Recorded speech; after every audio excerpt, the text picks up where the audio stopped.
दीदी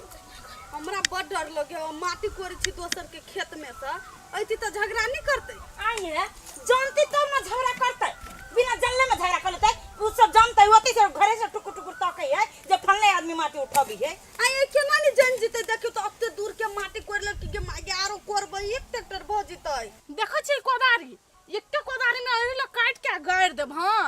बेसे प्रोफेसर बनेब ज्ञान अभी दियला ये से बात नहीं कर छी जब चोरिया करे छी त कनी निक से करू तो गहीर क दे छी त जान जीती ना जान अपने से भिरो ना कनी कोदारी पारो ना तब पता चलतो खाली चुटपुटिया में ढोय छ ना त वही में बुझा छ पहाड़ ये उठा दो ना गई देखी छी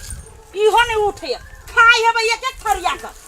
हंडी दे देते हंडी नहीं छोड़ते ये यहां सब बर्नन की भी बनी से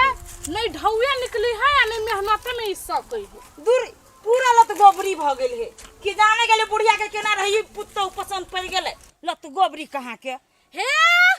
ये कटोरी लगाब कटोरी उ कठौती बड़का भ गेल है नै तोहू सने के गेल छ ओय कटोरी में यारो कते माटी ढुआता तो देखने छी केना क जाई है देखियो त जेहने ढोय हमरा ई उठाबे बड़का वाला के माई के हमरा तो उठत रात का गेल बढ़िया से उठाबो ना